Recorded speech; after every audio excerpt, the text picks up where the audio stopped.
আসসালামু আলাইকুম, hi everyone, welcome back to my channel. আজ আমি আপনাদের মাঝে নিয়ে আসলাম কাশ্মীরি আচারের রেসিপি, টক ঝাল মিষ্টি। আর প্রচুর পরিমাণে কিন্তু এই সিজনে আম পাওয়া যাচ্ছে। আর যারা আচার লাভার তাদের কাছে তো আজকের এই ভিডিওটি অনেক ভালো লাগবে। আর যারা আচার বানানো জানো না, তাহলে আজকের এই ভিডিওটি দেখে নাও। আচার বানানোর জন্য এখানে নিয়েছি কাঁচা আম। আর এই আম কিন্তু বড়া সহ আমি কেটে আর বড়ার বিচিগুলো ফেলে দিয়েছি আর খোসাগুলো ছাড়িয়ে নিয়েছি। তারপরে পানিতে ভিজিয়ে আমি 10 মিনিটের মতো রেখে পানি জড়িয়ে নিয়েছি। আর দিয়ে দিলাম হাফ টেবিল চামচ মেথি, আর দিয়ে দিলাম অল্প পরিমাণে কালো জিরা, আর দিয়ে দিচ্ছি 2 টেবিল চামচ হলুদ শস্য। তারপরে দিয়ে দিলাম এখানে মৌরি আর নর্মাল যে জিরা সেটা দিয়ে দিচ্ছি 1 টেবিল চামচ। তারপরে 1 মিনিটের মতো এগুলোকে হালকা ভেজে নেব।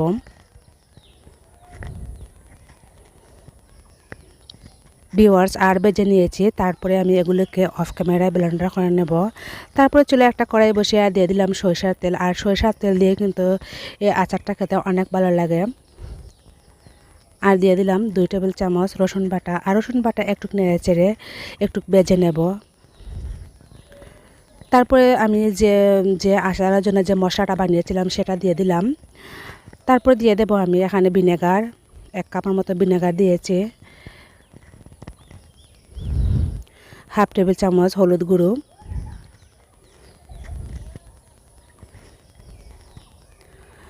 আর হাফ টেবিল চামচ মরিচ গুঁড়ো, আর একটু স্বাদ মতো লবণ দিয়ে আমি এই যে সিরকা দিয়েছিলাম সিরকার মধ্যে কষিয়ে নেব।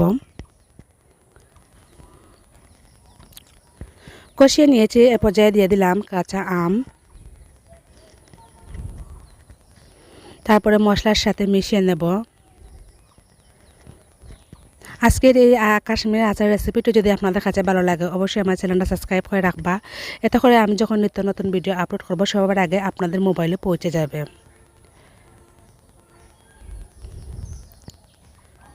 ভিউয়ার্স, আর এই আম আমি 10টার মতো কেটে নিয়েছি। আপনারা আরও বেশি পরিমাণে বানিয়ে নিতে পারবেন। তারপর ঢাকনা দিয়ে ঢেকে দেব। ভিউয়ার্স, তারপর ঢাকনা উঠিয়ে নিয়েছি। তারপরে আমি নেড়েচে দিয়ে দেব।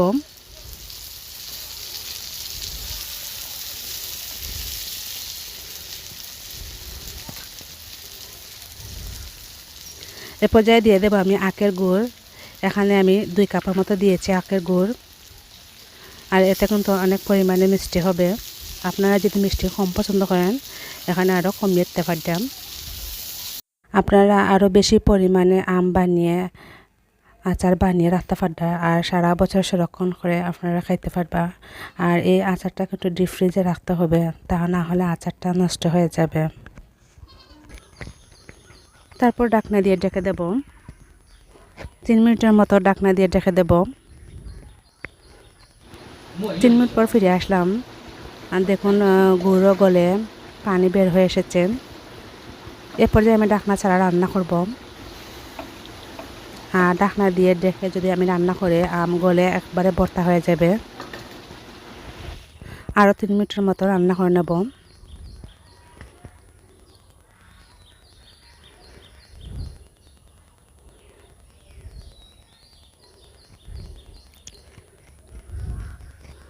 তারপর দিয়ে দিলাম এখানে আমি তেঁতুলের সস। আর তেঁতুলের সস যদি আপনাদের কাছে না থাকে, আপনারা স্কিপ করতে পারবেন। আচারটা কিন্তু অনেক টেস্টি হয়েছে।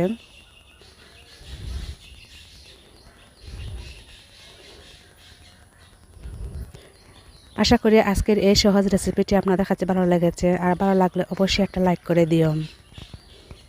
তারপর দিয়ে দিলাম নামানোর আগে বিট লবণ, হাফ টেবিল চামচ। আর এই বিট লবণ দেওয়ার কারণে আচারের টেস্টটা কিন্তু দ্বিগুণ বেড়ে যাবে। আর অবশ্যই চেষ্টা করবা এই বিট লবণটা দেওয়ার জন্য।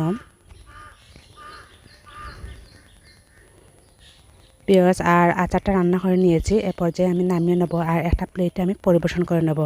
এরকম হয়েছে আচারের লোকটা।